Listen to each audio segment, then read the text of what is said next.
A very good morning to all of you. So today we are going to understand the small signal BJT amplifier.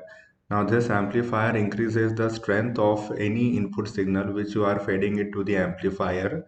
Now we are saying BJT amplifier. It means that this bipolar junction transistor can be used as the amplifier, and when you will have to use this BJT as an amplifier, then you will have to operate this BJT in the active region, and when you have to operate your BJT in the active region, it means that your emitter based junction will be forward biased and collector based junction will be reverse biased. Only then you can operate your transistor as an amplifier. There is one more requirement, that the operating point should be located at the middle of the DC load line.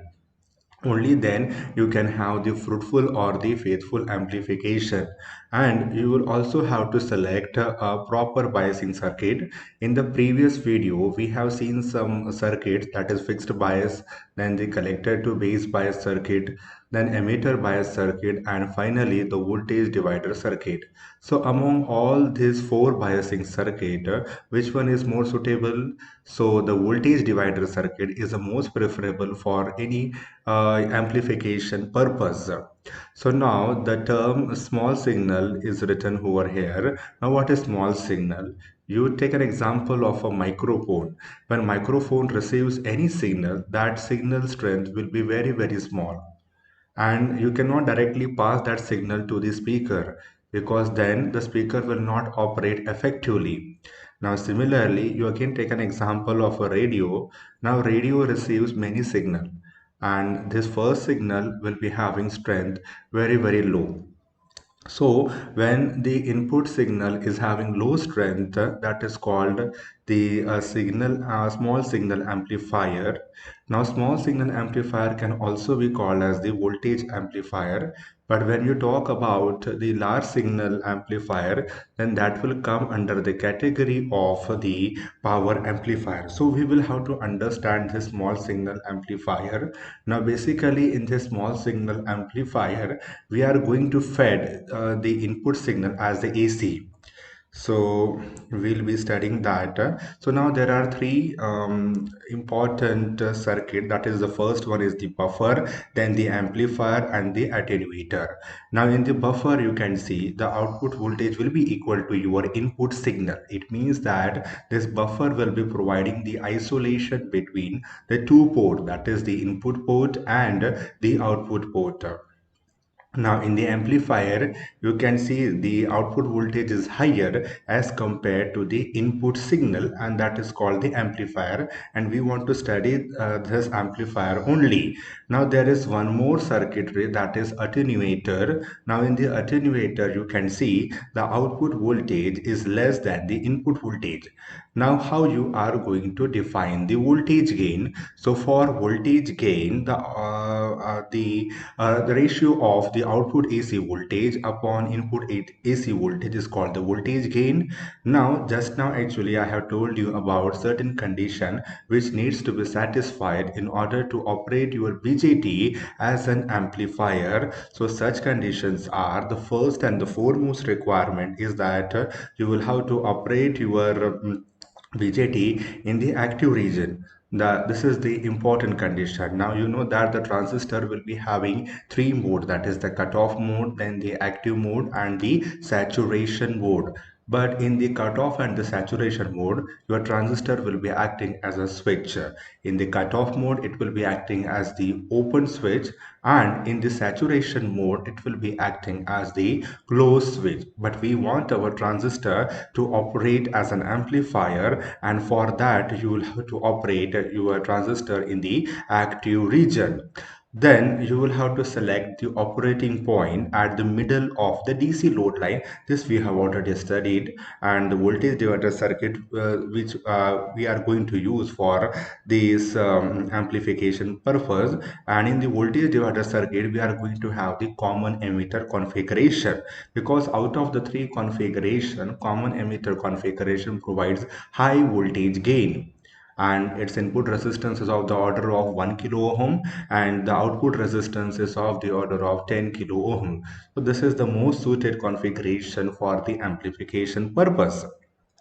So now you can see here the transistor is there, and we have provided and we have used a voltage divider circuit, and to this DC circuit, because you see this VCC, and this VCC voltage is used to bias the voltage, because we have to make our emitter base junction as forward biased and collector emitter junction as the reverse bias. And to this circuit we are going to apply a small signal. It means that a small signal is going to superimpose on the DC signal. You see there is a DC signal, and to that DC signal we are going to superimpose our small AC signal. Fine. So it means that when you are going to draw the output characteristics of the common emitter configuration, you see I'm going to draw the output characteristic. This is the IC and this one is the VCE. Then you are having the cutoff region. Okay. Then the active regions you are going to operate.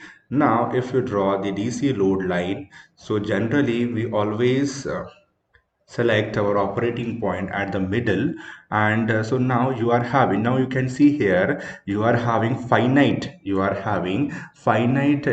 current and the finite voltage.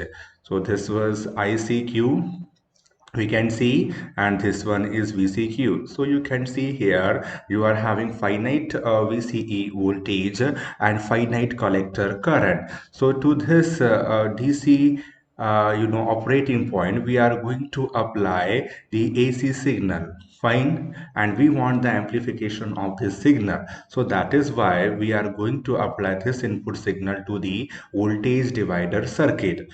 Now how to connect this signal to the voltage divider circuit? So for that a coupling capacitor has been used. Now why do we require a coupling capacitor? Because we want only a pure input signal, and that input signal should not have any DC offset. So Xc will be, you can very well realize by this equation. So Xc will be equals to 1 upon 2 pi f into C. When frequency will be equals to 0, it means Xc will be equals to what? 1 upon 0, and that will be infinite. It means that your capacitor will be acting nearly equal to open circuit for a DC signal. It also means that this entire AC signal is now appearing at the base terminal. Fine. So this coupling capacitor has got this advantage that it is going to prevent the DC signal from entering into the circuit. So now your circuit will be having the AC input signal. So let us say I am having a 5 millivolt signal. I am having a 5 millivolt signal. So now this 5 millivolt will be superimposed on the base current. So you can see there is a variation in the base current. Initially it was having a constant value. Now due to the application of the input signal, it will undergo some variation, and because of the variation in the input current, there will be a variation in the collector current, and that collector current variation will be in the amplified form. So in this way you have obtained the output signal. So now we have seen the importance of the coupling capacitor. Now why do we require the bypass capacitor? Now in this you can see the bypass capacitor is connected across your emitter resistance. It means that for the AC, what is going to happen if you are having Xc will be equals to, now this capacitor impedance should be very small. Why it should be small? You can see here, if you are not having this capacitor, just for a second you will have to assume that capacitor, the bypass capacitor, is not there in your circuit. So what is going to happen? Because the current is going to flow, this is a closed circuit, so current is going to flow, you are having the IC current. Fine, you are having the IC current, and similarly you are having the IE current. You know that IE will be equals to IB plus IC. IE will be equals to IB plus IC. Now, this IB is in the microampere, so you can easily neglect your base current value. So IE is nearly equals to IC. It means that the entire current is going to flow through your emitter. So when the current is going to flow through the emitter, so there is a resistor, there is a biasing resistance you can see here. So because of that there will be a voltage drop, because whenever current is going to interact with the resistance, so there will be a voltage drop that will be in the form of V. Now you can see here I am writing everything as small. So generally if you are doing the DC analysis, if you are doing DC analysis, then you will have to write entire things capital. But if you are doing the AC analysis, then all the variables should be in the lower case. So you can see here I am writing small case, that is small ib. Then here I will have to write small ie, because the emitter current is also the AC signal. So now you can see here VE will be equals to IE into RE. This RE is capital, but other variables, that is the voltage and the current variables, you will have to write in the small with the small case letters. So VE into I into RE. So now what we have assumed that 5 millivolt 5 millivolt has appeared here due to the application of the input signal. It means that the 5 millivolt is appearing across base to emitter. Am I right or wrong? That is 5 millivolt is appearing across base to emitter. So now if I want the effective voltage which is applied across the base emitter, now you will have to see this VBE, the small VBE. So you can see here base voltage will be how much? Base voltage will be 5 millivolt, 5 millivolt, and due to this voltage drop you will be having certain voltage, so that will be, let us say it is 1 millivolt. So now if you apply a KVL here, so in that case VBE will be equals to 5 millivolt minus 1 millivolt. It means that only 4 millivolt will be applied across your base to emitter. So you can see here already we are having a small input AC signal, and because of this emitter resistance, our input signal has further reduced, and we are passing the reduced AC signal. Already it is very small, and because of the emitter resistance, your AC input signal has reduced further. So only 4 millivolt is going to apply across base and emitter. 4 millivolt. So we will be doing the amplification of only 4 millivolt. We will not be doing the amplification of 5 millivolt. That is the main problem. It means that when you will be doing the AC analysis, you will have to bypass this resistance. You will have to bypass this resistance, and because of that the bypass capacitor has been connected. So now you can see here we will take the impedance of the bypass capacitor. So now we will take the capacitor value as 100 microfarad. It means that this value is the CE, that is capacitance of a bypass capacitor. Now generally what we are doing, this small signal amplifier is going to amplify only the audio frequencies. And what is the range of the audio frequencies? That is 20 hertz to 20 kilohertz. So you take any frequency between this range. So we will assume 1000 hertz frequency. So now if you want to find the impedance of the bypass capacitor, so that will be equals to XC will be equals to what? 1 upon 2 pi F into CE. So now if you put all the values, that is 1 upon 2 pi, then 1000 into 100 under the power of minus 6. So now if you put all the values, so XC will be equals to what? 0.0159 ohm. And this XC value is nearly equals to 0. So you can see here for AC signal, it will be nearly equal to 0.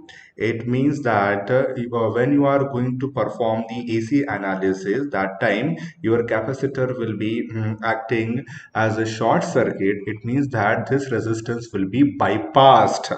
It means that we are going to serve the purpose now, because we do not want our AC input signal to lose its strength, because ultimately we want to amplify only 5 millivolt. We do not want to amplify 4 millivolts. So for that there is a very much requirement of this bypass capacitor. So now, if you want to do the analysis, then what are the important steps which you need to remember?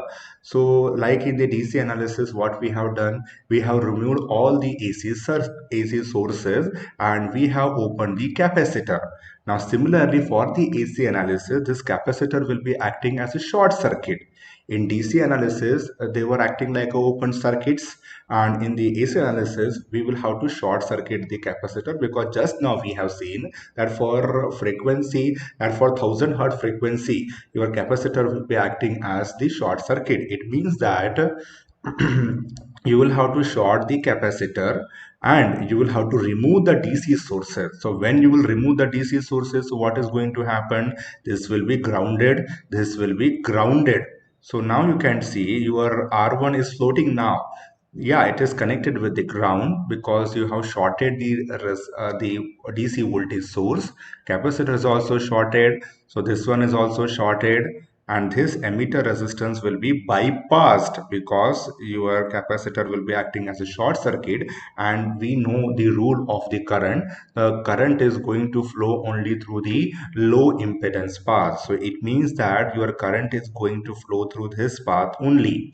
So now in that case, your circuit will be more simplified now. So you can see here, so now this point and this point, they are same. So you can just, imagine that these two resistances, they are in parallel, because their two ends are similar. And when the two ends are similar, you can just see here, this end and this end is similar, and the second end of the R2 is grounded, and similarly the second end of the R1 is grounded. So we can just write R1 parallel to R2. Fine. Now similarly, you can see here, this RL second end is grounded, and similarly RC second end is grounded. So this RC will come here now, and it will come in parallel. It will come across your resistance RL. So in that case, because we are doing the AC analysis, so now this RC will come here, and because of that, you will be having the AC load. Now AC load will be what? This RC parallel with the RL, because this RL is coming across your load resistance. Now, there is one thing which you need to understand while selecting a bypass capacitor, because just now you have seen that the capacitance value should be very, very small, that will be very, very high, because XCE should be small. Fine, and this condition you will have to satisfy. Only then this capacitor will be acting as a bypass capacitor. So, what is that condition? What is that condition? So we'll look here. The condition is that XCE should be less than or equals to RE upon 10. If this XCE will be having the finite value, so then there will be two parallel paths. If XCE will be having the finite value, so then there will be two parallel paths. You can see here, if this XCE is also finite, then you will be having two parallel paths. It means that the current will flow through this and through this.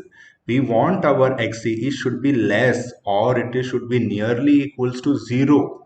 So for that, you will have to select XCE less than or equals to RE upon 10. So this is all about the small signal analysis. Now in the next video, we'll try to understand the AC analysis in a more detail. So till that time, goodbye.